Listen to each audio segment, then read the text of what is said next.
Dice capítulo 17, verso 17, perdón.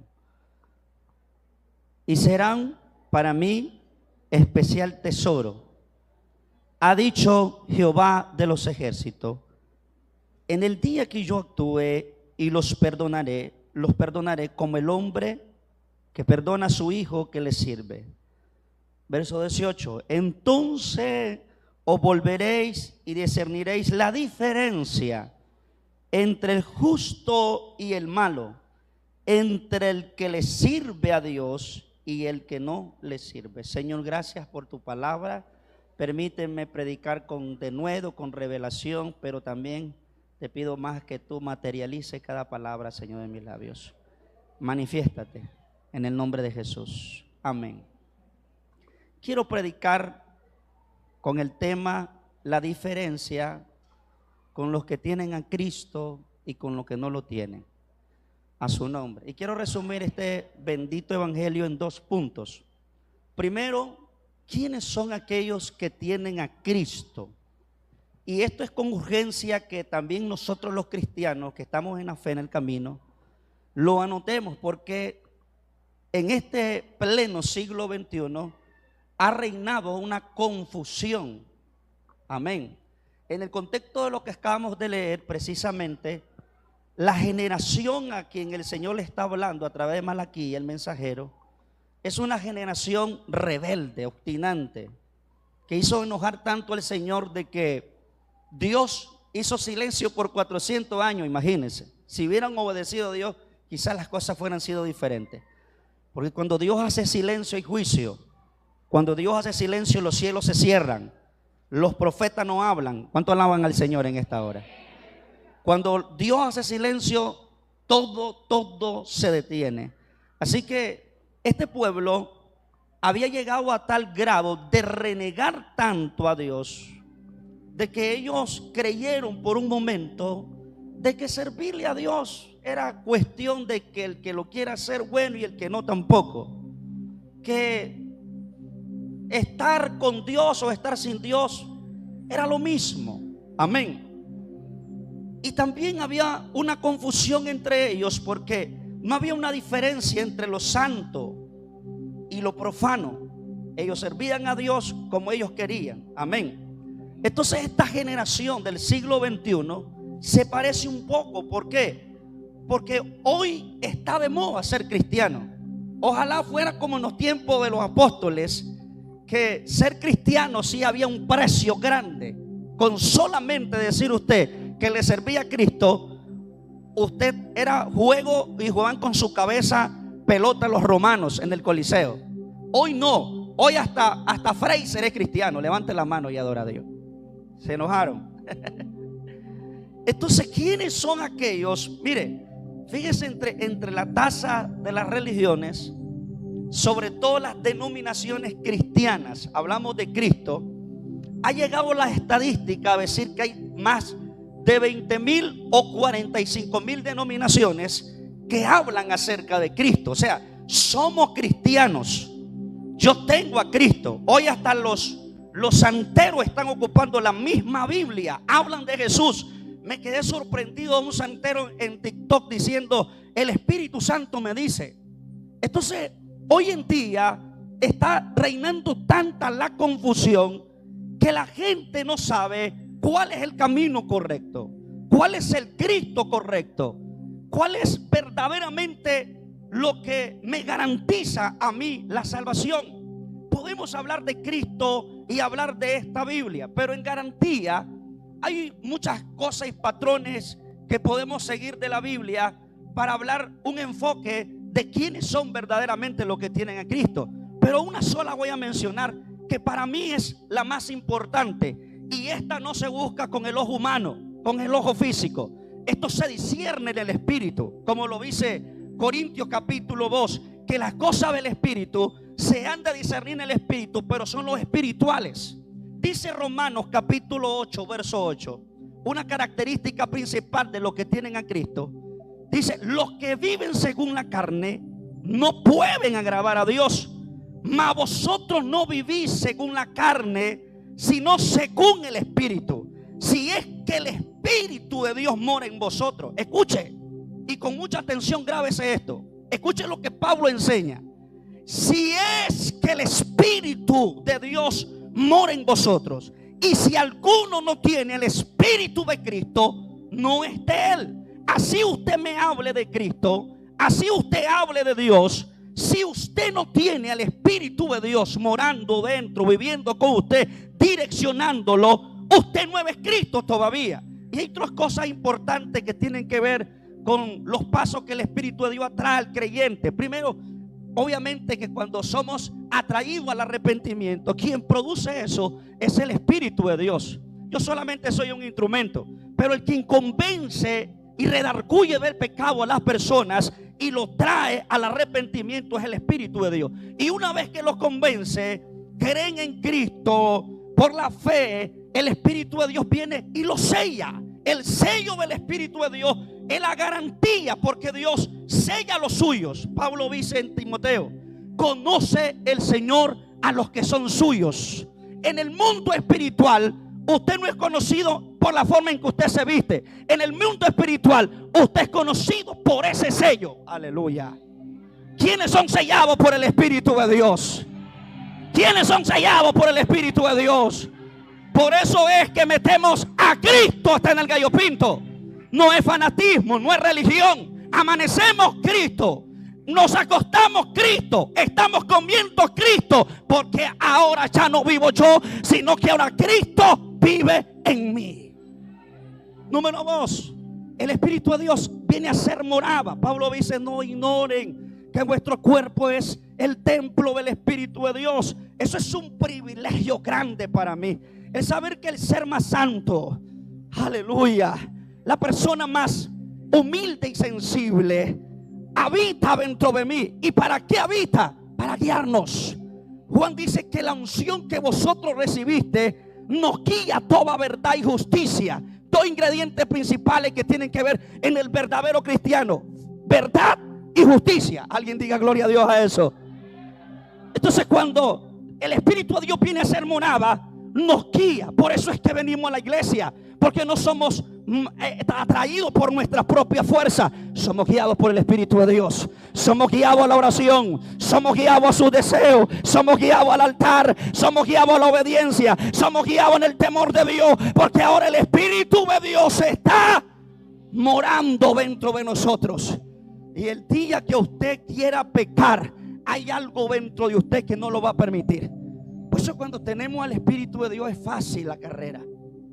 Es difícil si no tenemos al Espíritu Santo, pero es fácil cuando el Espíritu de Dios viene a morar dentro de nosotros. Y lo tercero es que el Espíritu de Dios nos bautiza para capacitarnos, para empoderarnos y seamos efectivos en la obra del Señor. Es interesante esto, no se debe descartar, porque hoy en día todos son cristianos. Y aunque usted crea en el Señor, aplauso por eso, pero la Biblia dice: los demonios también creen y tiemblan, pero no obedecen. Es que yo creo en Cristo, es que yo creo en Dios. Sí, pero creer en Dios implica creer en su palabra, obedecer a su palabra, tener un estilo de vida de acuerdo a su palabra, seguir a Cristo, obedecer a Cristo. Es el complemento de nuestra fe. Así que si usted duda de que podría ser que la fe suya pueda ser fingida, la pregunta del millón es: ¿el Espíritu de Dios está en mí? Los amigos, hoy ese Espíritu va a morar en usted, lo va a sellar a usted y también va a entrar a este campo de ser hijo de Dios. Y los que son hijos de Dios son guiados por el Espíritu de Dios. No todos son hijos de Dios, aunque quisiéramos, pero no. Son los que son guiados por el Espíritu de Dios. Segundo punto: ¿qué beneficio entonces tengo cuando yo tengo a Cristo en mí? Cuando vivo para Cristo, cuando yo estoy viviendo para Cristo y estoy en la carrera en Cristo como debe de ser. A su nombre, ¿cuánto alaban a Dios? Sí, porque si usted se vaya afuera, pareciera que no hubiera ninguna diferencia. Es más, lo voy a decir, me voy a atrever a decirlo. Pareciera que los que no tienen a Cristo están mejor que nosotros. ¿Sí o no? Pareciera. pero no lo es. Si usted se vaya afuera, la gente camina igual que nosotros caminamos. La gente va al mercado donde nosotros compramos y pareciera que todos fuéramos iguales, pero no lo es. Todos, el día que usted se muera, usted, si acaso pasa aquí, yo creo que aquí por aquí queda el cementerio, pasa alguien que lo van a enterrar ahorita y luego pasa otro. Uno era cristiano y el otro no era cristiano. Los dos van al mismo hoyo. Los hospitales están llenos de gente con cáncer. Y entre esa gente están cristianos y no cristianos. ¿Sí o no? En las empresas usted se mete y entonces usted busca y dice, ¿quiénes son los cristianos? Se sube un bus. Pareciéramos que todos fuéramos iguales, pero no es así. Hay una diferencia. Diga conmigo, hay una diferencia entre el que le sirve a Dios y el que no le sirve, entre el bueno y entre el malo. La primera diferencia que quiero presentar es, hablemos del pecado. Lo que poco se habla hoy dentro de la iglesia. Si Dios te va a bendecir, si Dios te va a prosperar, te va a llevar a la cumbre, te va a dar unción, te va a empoderar, te va a dar gloria. Pero el pecado dice Lamentaciones, de que se lamente el hombre, laméntese en su propio pecado. Y el problema es que también los dos grupos, el que no tiene a Cristo y el que tiene a Cristo, estamos en problemas. Los dos somos pecadores. Aleluya, levanta la mano. El pecado fue condenado aquí en esta carne. Y por eso quiero leer un texto que aplica el apóstol Pablo para marcar tal diferencia con los que tienen a Cristo y con los que no tienen a Cristo en cuanto al pecado. Romanos capítulo 7, verso 17. Pablo está en un pleito. Dice, de manera que ya no soy yo quien hace aquello, sino el pecado que mora en mí. Y yo sé que en mí es mi carne, no mora el bien. Porque el querer hacer el bien está en mí, pero no el hacerlo. Porque no hago el bien que quiero, sino el mal que no quiero. Eso mismo hago. Termino haciendo lo que no quiero hacer, porque hay una ley en mi miembro que se rebela contra la ley de Dios. Ir a la iglesia es bueno. Leer la Biblia también es bueno. Le aseguro que hay mucha gente que son hijos de diáconos. Gente, amén, que son hijos de gente que tiene liderazgo dentro de la iglesia y lo han instruido. Pero hay un mal que se revela, que está en contra de los deseos de que Dios quiere hacia nuestras vidas. Y Pablo termina este pleito y dice, yo sé, y si hago lo que no quiero, yo no lo hago, sino el pecado que mora en mí. Pero veo otra ley en mi miembro que se revela contra la ley de mi mente y que me lleva cautiva a la ley del pecado que está en mi miembro. Y me gusta esta palabra y esto me quiebra. Miserable de mí, ¿quién me puede librar de este cuerpo de muerte? Y cierra esto y dice, gracias le doy a Dios por Jesucristo Señor nuestro. Así que yo mismo con la mente sirvo la ley de Dios, mas con la carne la ley del pecado. Porque aunque los dos grupos estemos en el mismo problema, los dos somos pecadores. La diferencia con los que tienen a Cristo es que tienen a alguien que lo libere, que lo limpie, que rompa las cadenas y que cumpla el deseo. Ahora, quizá la gente dirá, ¿y qué gano con no pecar? ¿Qué gano con abstenerme del mal? El mal que el deseo. ¿Qué hago con frenar los deseos que me arrastran de mi carne? ¿Qué hago si lo complazco o no lo complazco? Muchísimo. Porque quien te mete en problemas es el pecado. Es por culpa del pecado que tenemos un montón de gente con cáncer. Es por culpa del pecado que tenemos matrimonios rotos y los juzgados están llenos de gente queriéndose divorciar. Es por culpa del pecado que tenemos hijos rebeldes. Es por culpa del pecado que tenemos enfermedades malignas, maldiciones. El pecado trae depresión, el pecado trae miseria, El problema trae problemas tras problemas. El pecado daña nuestra generación. Las veces que yo temo no pecar, lo primero que pienso es en mis hijos, en mi familia, porque cuando peco no me daño a mí mismo, daño a mi generación, daño a mi familia. Y la única forma que pueda ser libre de esta condenación, diga conmigo: Cristo, Cristo, Cristo. Miserable de mí, yo no puedo dejar de pecar. Miserable de mí, ¿cómo hago para frenar estos deseos que se rebelan contra los principios de Dios? Quiero que entiendas que tú no vas a poder solo. Jamás lo vas a hacer. No hay religión que tenga el antídoto. Solamente hay una sola cosa: Cristo derramó su sangre hace 2000 años. Murió para que tú vivas. Es muerte, porque la paga del pecado es muerte. Y Él murió para que tú pudieras vivir. ¡Qué miserable! Esa palabra a mí me golpea, porque Pablo se vio y dijo: ¿cómo hago? ¿Qué hago para ser libre de esto que me trae problemas, que me arrastra, que me separa de Dios, me separa de la presencia de Dios? Cristo Jesús. Así que una de las diferencias importantes que quiero marcar en este mensaje es que los que estamos en Cristo tenemos la fuerza para no pecar, porque hay alguien que nos ayuda. Levante su mano y celebre eso. Los cristianos, celébrenlo.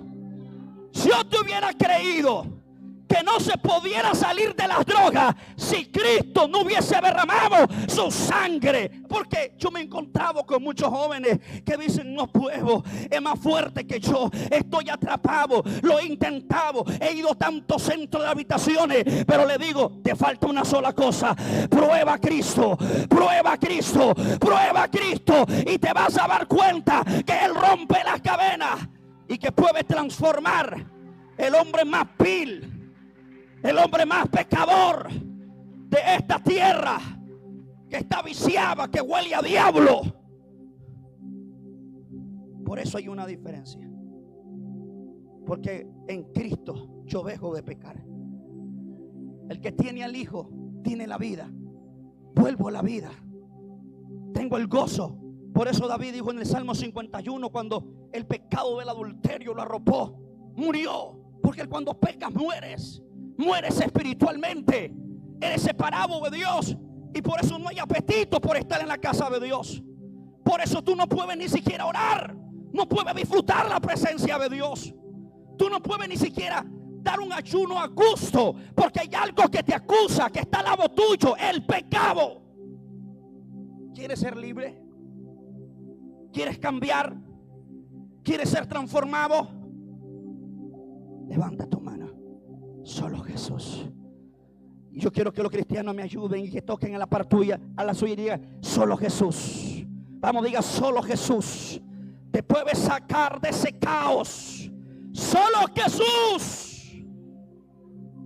Como Pablo dijo que en los postreros días iban a venir hombres amadores de sí mismos, impecables, sin afecto natural. Estaba viendo unos videos porque me habían invitado a una campaña en Honduras, pero la cancelaron por la gran oleaje de violencia que hay hoy en día. Y yo me quedo sorprendido. Me mandaron un video cómo destazaban a una persona como un animal. Es muy cierto lo que Pablo dijo, que en este tiempo iban a venir hombres que iban a pasar en un nivel de pecado, de transgresión, de iniquidad, de abominación delante de Dios. Y es terrible, pero la gente no se está dando cuenta lo terrible y el peligro que es el pecado. Pero todavía está la gracia, todavía está la iglesia, todavía están los predicadores, todavía el evangelio está haciendo de la suya, y hay oportunidad para que tú seas libre. Tú no creas que vas a salir ileso, que no va a pasar nada cuando forniques con tu novio. Por eso hay embarazo no deseado. Por eso hay matrimonios que nunca los unió Dios. Y tú puedes llegar muy lejos, pero de ahí serás derribado. Hay una diferencia cuando usted está en paz con Dios. David dijo: devuélveme el gozo de la salvación. Uno se siente en paz, se siente gozoso. No estamos bajo el espíritu de esclavitud, de temor. La gente pasa una sombra y tienen miedo. Si ahora mismo a Dios le place que ese volcán suene, la gente se come la uña, no haya que hacer. Si ahora mismo la tierra tiembla, la gente corre para allá y para acá. ¿Por qué? Porque el mismo pecado que lo invade, que lo tiene arropado, que se enseñoreó de su vida, saben que están mal, que están desprotegidos. Pero los que estamos en Cristo, levanta la mano y adora al Dios de los cielos. Hay una seguridad, porque en Él estamos confiados. Número 2, para no dilatarme, la protección divina. El Salmo 91, que es el salmo que la ponen en las puertas como una reliquia. A veces a la gente le está pasando lo que hicieron la generación del sacerdote Elí. Agarraron el arca del pacto y lo usaban como amuleto. La gente que lea bien ese salmo, porque desde que usted comienza a leerlo del verso 1, tienes que entenderlo. Escúchelo, vamos a leer Salmo 91. El que habita al abrigo del Altísimo morará bajo la sombra del Omnipotente. No solo el verso 1. Escuche, el que habita al abrigo del Altísimo. ¿Usted cree que este salmo lo va a proteger a usted estando en la discoteca? ¿Usted cree que este salmo va a tener algún poder cuando usted está haciendo lo malo delante de Dios? De ninguna manera. La Biblia dice: no erréis. Dios no puede ser burlado. Todo lo que el hombre siembra de la carne va a cosechar. Y lo que siembran en el Espíritu, del Espíritu vamos a cegar. Por eso dependa de nosotros, sembremos cosas buenas. Mire, hay una área que el Señor me llamó, no sé si llamarle ministerio, pero puedo llamar una asignación. Y es el tema de la liberación. Es ahí como que Dios conmigo ha tratado. He visto cientos de cosas, miles de cosas raras. Si yo le dijera a usted que yo he visto gente vomitando culebra, usted dice: eso es verlo para creerlo. Yo lo he visto. Yo nunca en mi vida había visto una persona levitando en el aire. Yo lo he visto. Y yo no estoy inventando. Usted sabe que yo no estoy inventando. Yo sé que las cosas que estoy diciendo son serias. Y he visto mucha gente cómo la brujería lo ha vuelto loco. Los brujos tiran cosas arriba del zinc, envían gatos, envían perros a tu casa. Los brujos sé que la maldad es real. Y yo no es que le estemos dando más poder al diablo, no, más poderoso es nuestro Dios. Pero no podemos ignorar las maquinaciones del diablo. Hay unas enviaciones que Satanás envía, que los brujos envían, y contra quienes puede esto funcionar: con los que no tienen la protección, los que no tienen a Cristo. Yo le decía a un joven hoy en la mañana: si un brujo se para ahí enfrente y comienza a lanzar sus maldiciones, porque ellos usan la boca para maldecir, y comienzan a decir: maldito, te vas a morir, te va a atropellar un carro. A los dos, a nosotros dos, a los dos que él mencione nuestro nombre y tu nombre, ¿a quién crees tú que le va a llegar esa brujería? Y él me dijo: pastor, pues a mí. Qué bueno que lo reconozca. A su nombre. Se fija que hay una gran diferencia. ¿De qué se lamenta el hombre? Por eso hay miles de accidentes en una carretera. Si si tú no tienes la cobertura de Dios, si el Espíritu Santo no está contigo, no envía a los ángeles, tú estás propenso que te pases cualquier cosa. Hace como 2 años llegó una joven que yo me acuerdo que en una campaña casi nos ponemos de rodillas para que aceptara a Cristo. Y ella dijo, no quiero. Pero ella llegó a la iglesia porque un cáncer comenzó a nacer en su cuerpo. Hermano, era una modelo. Esa joven era una modelo. Una muchacha que usted la miraba y decía, qué muchacha más simpática, qué gracia la que tiene. Pero llegó a quedar como un palito de fósforo en una silla. Tenían que llevarla al baño. Hacía sus necesidades ella sola. ¿Dónde quedó ese orgullo? Todo el que no tiene a Jesucristo, cualquier mal le puede llegar. Cualquier cosa puede pasar en tu vida. Pero cuando tenemos a Cristo, Cristo es responsable de sus hijos. Él es responsable. Él dice, ninguna arma forjada contra ti va a prosperar. Aunque se levante un ejército contra ti, no temas. Esa es la diferencia. Que en Cristo estamos seguros. En Cristo estamos protegidos. Hay protección. El que habita al abrigo del Altísimo morará bajo la sombra del Omnipotente. Diré yo, Jehová, esperanza mía y castigo mío, mi Dios, ¿en quién confiaré? Él te librará del lazo del cazador, de la peste destructora. Con sus plumas te cubrirá y debajo de sus alas estarás seguro. Pero Él solamente responde por los que están en Él. Conoce el Señor a los que son de Él. ¿Cuántos son de Cristo? Ningún mal te tocará. Y si acaso hay un brujo que te está haciendo la guerra, no temas, porque el Señor tu Dios te va a dar la victoria. Y si usted está pasando una prueba, porque eso no quiere decir que ese cristiano no pasemos necesidades, no pasemos momentos duros. Si vamos a ser probados, vamos a ser angustiados por muchas tribulaciones, pero tenemos hoy quien confiar. Tenemos la salida, tenemos a alguien, amén, aleluya, que extiende su mano. Tenemos a alguien que nos escuche, tenemos en quien refugiarnos. Tenemos a alguien que nos consuele cuando nos sentimos tristes, cuando nos sentimos desesperados, cuando no hayamos qué hacer. Pero cuando vamos y echamos toda nuestra ansiedad delante de Él, Él es fiel y verdadero para escuchar a sus hijos. Aleluya. Es un privilegio tener a Cristo. La gente cree que esto es una carga, es un privilegio tener a Cristo.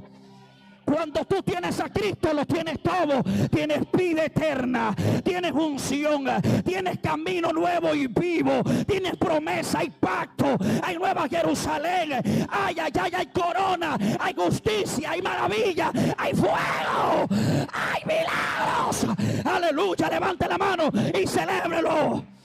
Por eso no me avergüenzo de este evangelio. Y donde quiera que usted vaya, muestre a Cristo, porque ha hecho una gran diferencia.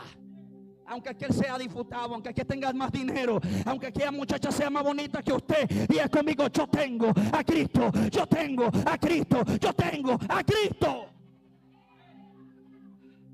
Ay. Solo lo estoy resumiendo, pero el éxito de la vida está en Cristo.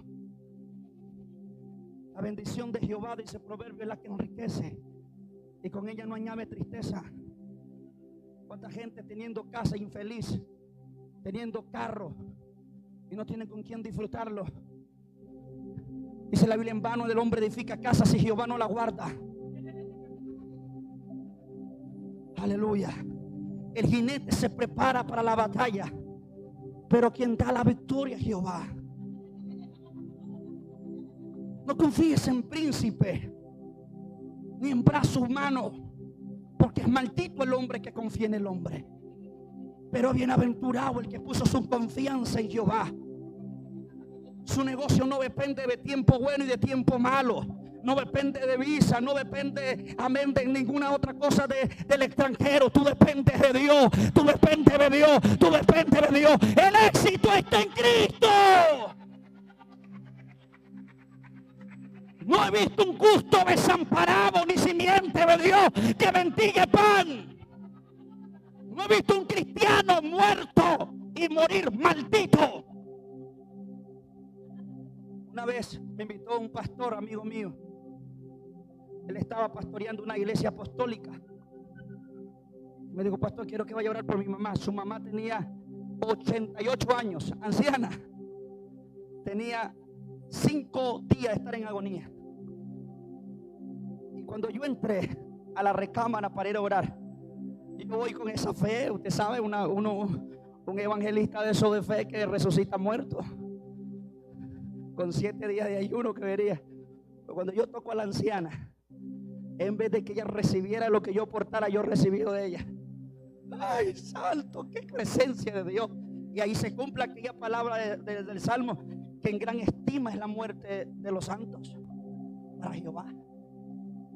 Porque lo que estaba haciendo yo es llegar a darle el ultimato, porque si ya el Señor se le iba a llevar, pero el pastor me llevaba para que llorara para que ella se sanara, porque el pastor la quería, estaba muy enamorado de su mamá, muy ligado estaba su alma con ella.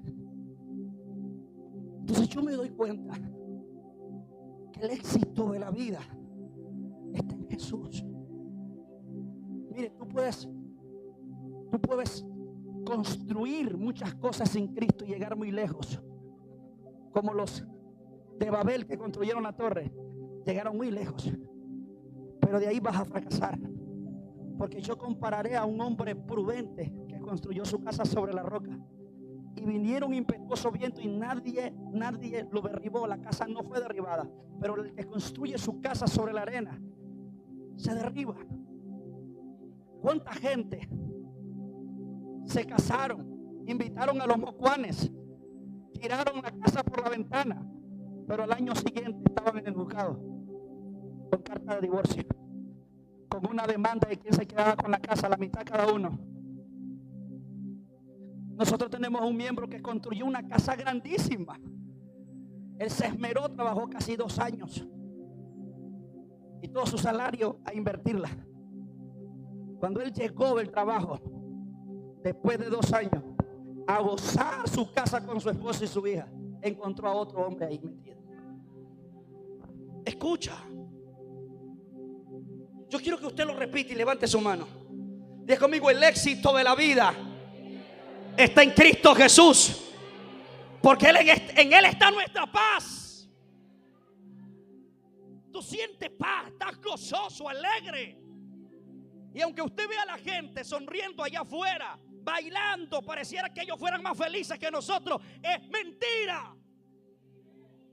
Porque cuando llegan a su casa y se acuestan, el vacío existencial que existe en su alma no lo deja en paz. Solo Cristo puede llenar eso. ¿Por qué creen ustedes que estos reggaetoneros, Larry Over, Héctor El Father, Daddy Yankee, teniéndolo todos, fama, todo lo que un hombre terrenal en esta vida quiere, ellos lo tuvieron? Le pasó lo de Salomón. Gracias a Dios le damos a Salomón, que ya anciano se dio cuenta de la vanidad que estaba viviendo. Casa, carro de lujos, el reloj que ellos querían, las mujeres que ellos querían. Si la querían haitiana, si la querían morena, si la querían peluda, si la querían con pelo, sin pelo, todo lo tenían en su mano. Porque en eso cree el hombre que está la felicidad. Pero ahí no está la felicidad. La bendición de Jehová, esa es la que enriquece, y con ella no añade tristeza. Estás comiendo pan, pero estás vacío. Tienes el trabajo que todo mundo anhela tener, pero estás vacío. Ni siquiera tus hijos pueden disfrutar un tiempo contigo. Estás vacío. Solo Jesús puede llenar eso. Ahora te fijas la gran diferencia que es tener a Cristo. Porque yo sé que es comer guineo cocido con sal, y que ir al restaurante más caro y comerme un plato de 1000 Córdoba o de $100 con un humito que sale. Pablo dijo, sé contentarme, porque cuando tienes a Cristo en todo tiempo tú estás contento. Alguien diga gloria a Dios. Aleluya, celébrelo. Por eso estás en la carrera correcta, estás en el camino correcto, tienes al Señor correcto en tu corazón, porque Él no te avergüenza, y la fe que has depositado en Él no avergüenza. Y te tengo noticia. Dice 1 de Timoteo 4 verso 8: porque el ejercicio corporal para poco es provechoso, pero la piedad para todo aprovecha, pues tiene promesa en esta vida presente. O sea, podemos disfrutar de los beneficios de tener a Cristo en esta vida presente. Bueno, yo quiero orar por alguien si cree que tener a Cristo es una desgracia. Yo quiero orar por él para que se le revele Cristo. Tener a Cristo es deleite. Aleluya, dan ganas de danzar. Aleluya, ¿cómo usted va a cantar todo triste, todo así, desanimado? Yo quiero orar por usted. Tener a Cristo es tenerlo todo. Y yo le aseguro que aquí hay personas que tienen muchas necesidades, muchas preguntas que le hacen al Señor. Hay esposas que no tienen a sus esposos, que son inconversos. No hay complemento en ellos, pero aquí están y se gozan en el Señor. Entonces hay promesa en esta vida y en la venidera, porque después que muramos aquí no termina todo. Aquí el problema no es morirse. Los dos podemos morir al mismo tiempo, los que no tienen a Cristo y los que tienen a Cristo. Nos puede dar el mismo infarto. Yo lo tomo como una excusa, el infarto, porque el Señor ya me mandó a traer. Pero los que no tienen a Cristo es una desgracia. Al autor no puede atropellar un carro tranquilo. Yo lo puedo tomar como un método de Dios para mandarme a traer. Así de rápido. Pero el problema es la pregunta del millón es: ¿qué va a pasar contigo después que muera? El que dijo, voy a reunir mis riquezas y llenaré mis graneros, vino una voz del cielo y le dijo, necio, porque esa es la palabra que se merece todo aquel que no piensa en lo eterno, que no piensa en la vida después de la muerte, que no piensa en el mañana. ¿Qué va a pasar cuando se separe tu alma de tu cuerpo? Es necio. Y por eso es que usted ve que no invierte tiempo en Cristo. No le interesa, no tiene tiempo. Pero un día se va a lamentar. ¿No ves que mañana vienen por tu alma? ¿Quién viene por tu alma el día que tú mueras? La muerte que no anda respetando edades, tamaños, sexo. Hay un programa que se llama 1000 maneras de morir. No, hay 2000 billones de maneras de morir. Hasta con un estornudo usted se puede morir. La gente no está preparada para ese momento. Nosotros los cristianos obviamente disfrutamos la vida, pero no hacemos la realidad, porque sabemos para dónde vamos.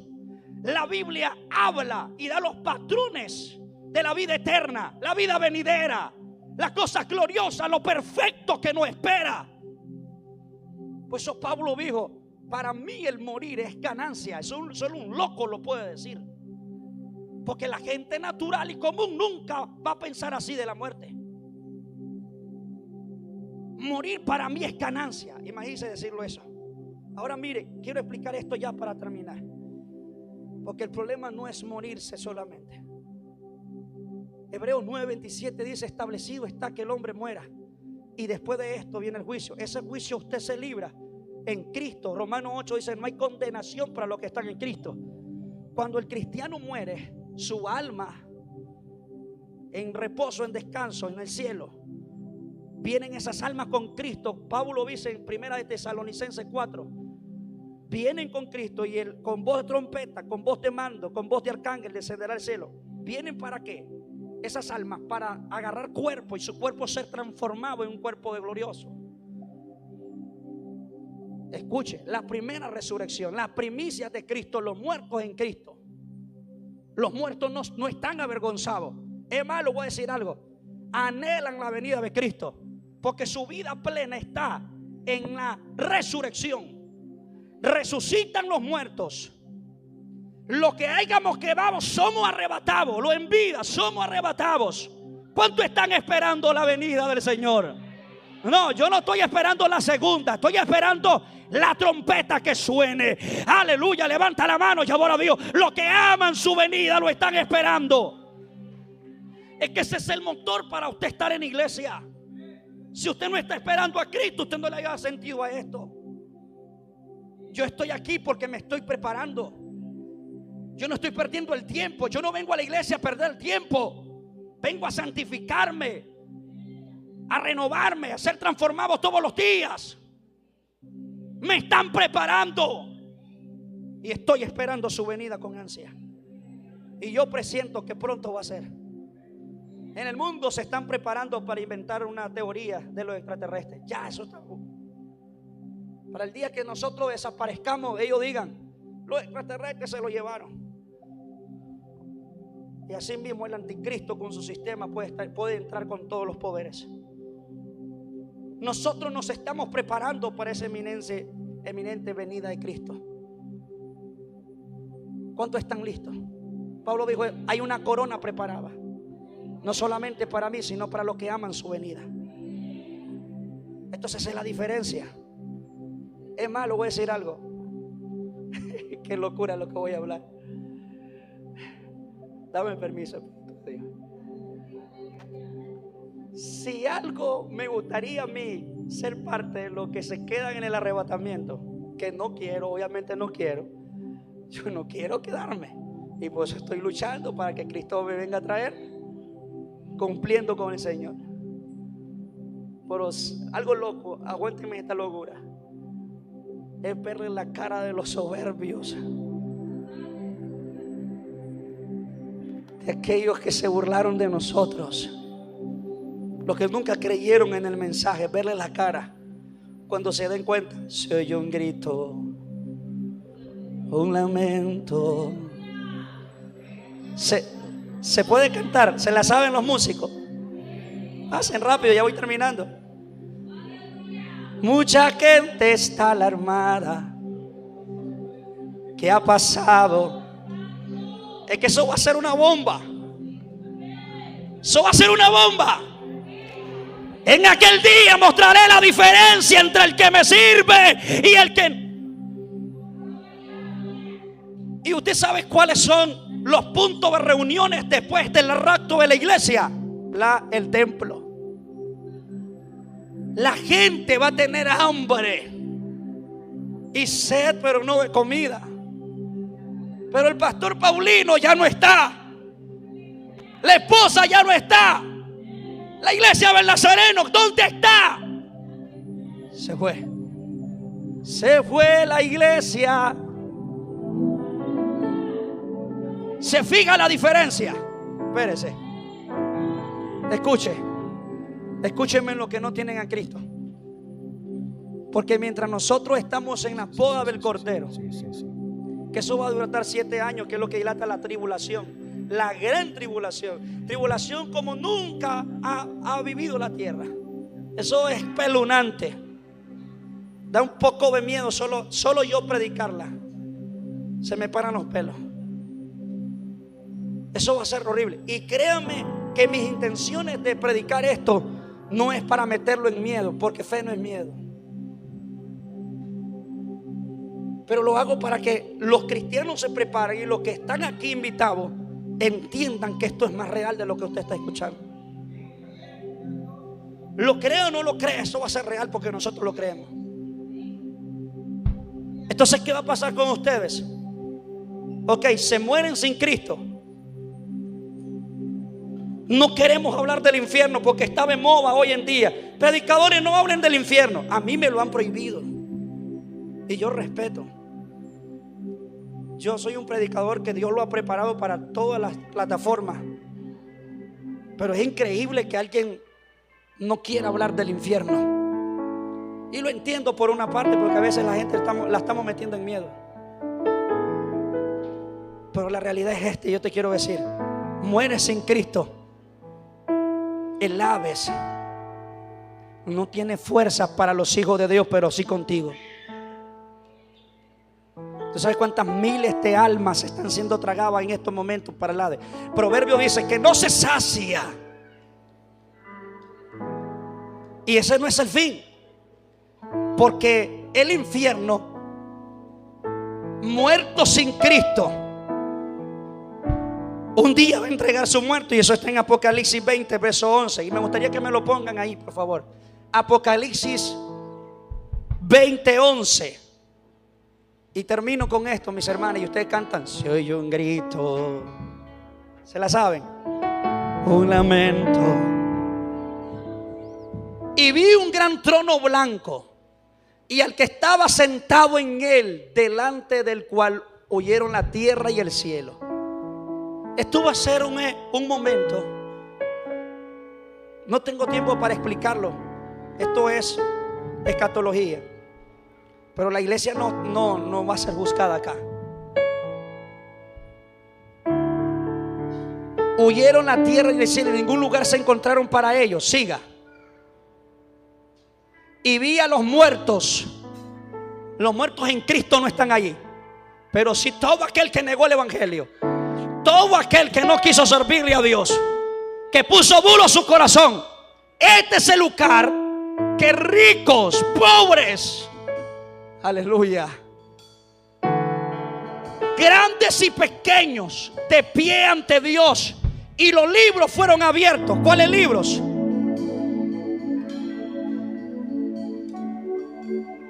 Los libros de las obras, que es donde están escritos todas aquellas cosas que usted hizo aquí en la tierra. 70 años viviste.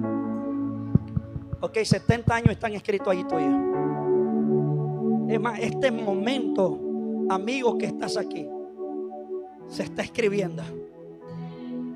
Y si tú dices que no, ahí se va a escribir: dijiste que no. ¿Y para qué es esto? Porque los juicios de Dios son justos y son verdaderos. Y ahora mismo en el infierno hay un montón de gente diciendo: ¿por qué estoy aquí? Si yo le daba comida a los pobres, ¿por qué estoy aquí? Si yo iba donde el sacerdote. Pero entonces Dios le va a aclarar y le va a presentar el libro de las obras. Y van a ser juzgados según sus obras. El libro de la vida. Y fueron juzgados los muertos por las cosas que estaban escritas en los libros, según sus obras. Siga. El mar entregó los muertos. A mí me parece que cuando dice el mar, esto es desde el tiempo de la generación de Noé, que había en él. Y la muerte, los que murieron en la gran tribulación, que fueron millones de muertos. El Hades, que es el infierno. Se fija que no solamente es el infierno, salen del infierno porque es la segunda resurrección. Y entregaron los muertos que había en ellos, y fueron juzgados uno según sus obras. Canten.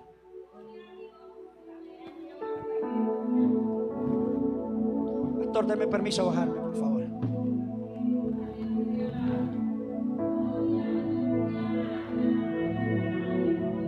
Cierra tus ojos un minuto.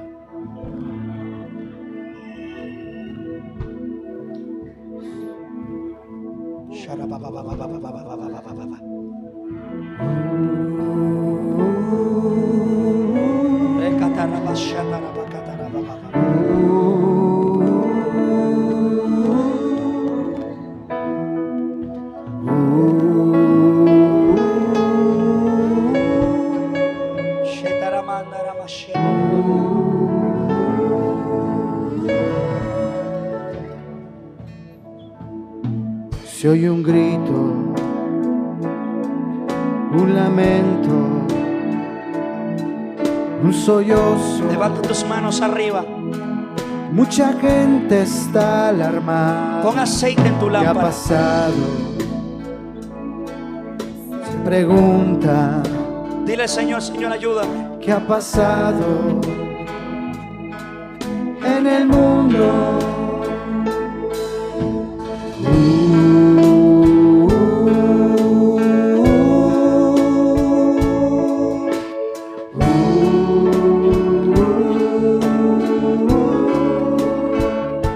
Escuche. Una joven va gritando, mamá. Imagínense por un momento. Un esposo va buscando su familia.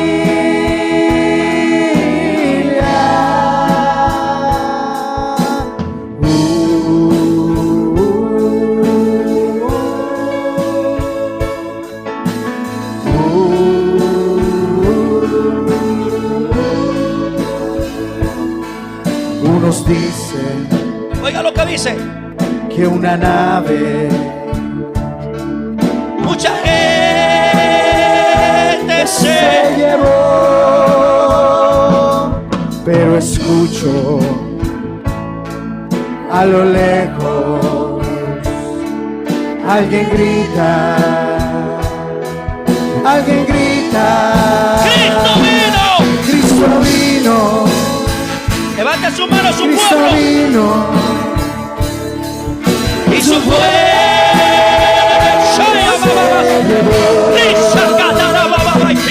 No hay remedio, Espíritu de Dios toca. no hay salida, Espíritu de Dios toca. es la gran tribulación.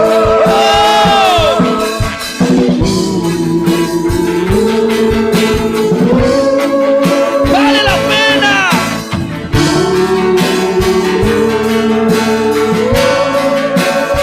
Levanta tu mano, grítalo.